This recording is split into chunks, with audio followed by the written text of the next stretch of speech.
All right, I'm going to continue on with the Peloponnesian War by Thucydides, ancient Greek historian, who was preceded by Herodotus, the oldest historian we know of in Greek.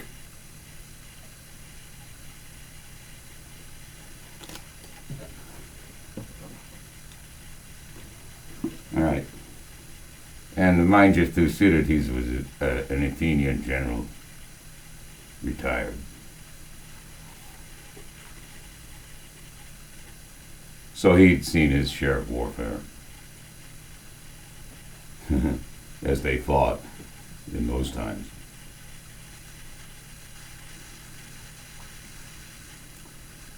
This then is what Hellenic law entitles us to demand as a right.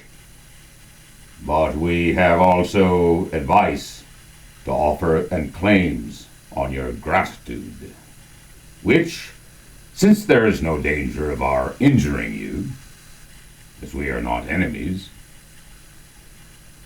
and since our friendship does not amount to very frequent intercourse, you say ought to be liquidated at the present juncture, when you were in want of ships of war for the war against the Aeginetans. Before the Persian invasion, Corinth supplied you with 20 vessels. The good turn and the line we took on the Samian question, when we were the cause of the Peloponnesians refusing to assist them, enable you to conquer Aegina and to punish Samos. And we acted thus at crises when, if ever, men were wont in their efforts against their enemies to forget everything for the sake of victory, regarding him who assists them as a friend, even if thus far he has been a foe, and him who opposes them as a foe, even if he has thus far been a friend. Indeed, they allow their real interest to suffer from their absorbing preoccupations in the struggle. Weigh well all these considerations, and let your youth learn what they are from their elders. Let them determine to do unto us as we have done unto you. Let them not acknowledge the justice of what we say, but dispute its wisdom in the contingency of war. Not only is the straightest path, generally speaking, the wisest, but the coming wrong is still uncertain.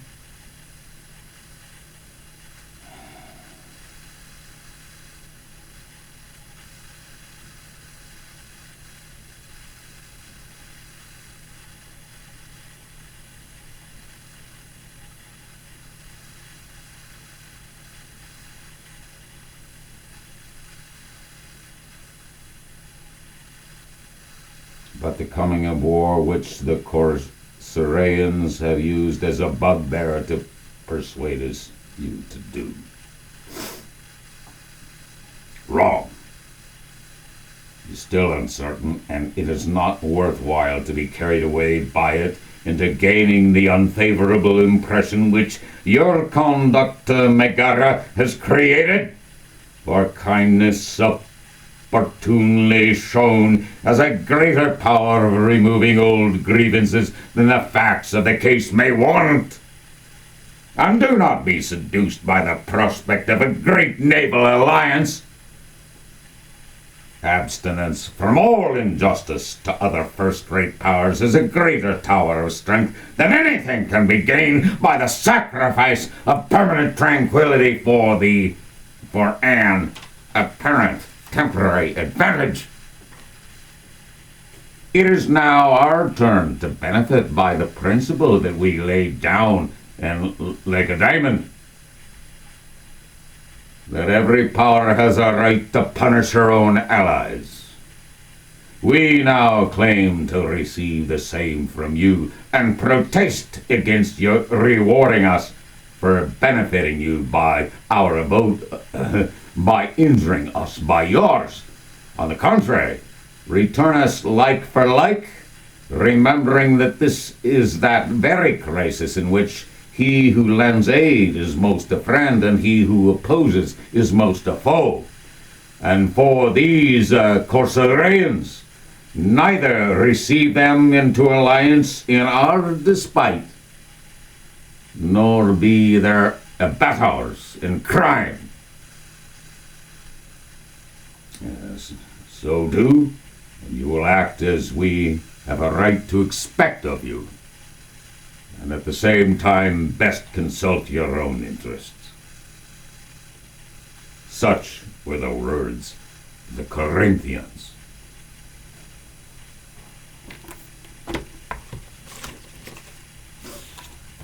Well, we can break off there.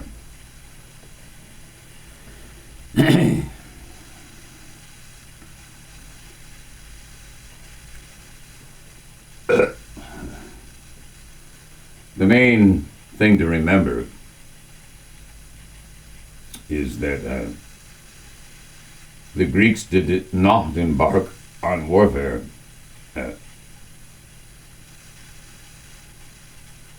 without thinking about it beforehand. They thought about it considerably beforehand. They debated everything.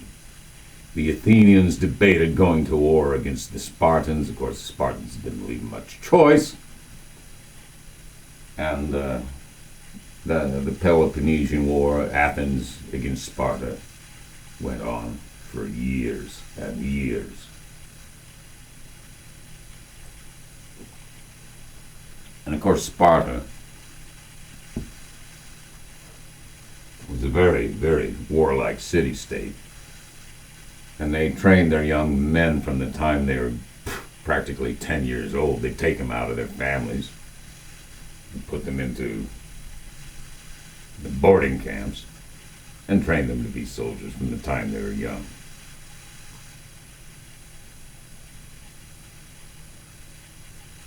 And you can imagine all the kind of homosexual brutality that went on there. And there's probably quite a bit of it, which only trained them to become overbearers of their peers in order to alleviate themselves from suffering. Just like it is in prison, in penitentiaries. The overbearers have relieved themselves of suffering because it is a war within the penitentiary, well, regardless of the racial alliances which occur in a prison, all against all, essentially. All against all. And that is how Trump approached foreign diplomacy, all against all. Well, Trump himself will one day find himself in a prison, I believe. And that would be a fitting end to a notorious, dysfunctional, corrupt, and amoral president of the United States, who will go down in history and has already done so as the worst president in the history of the United States. Good day.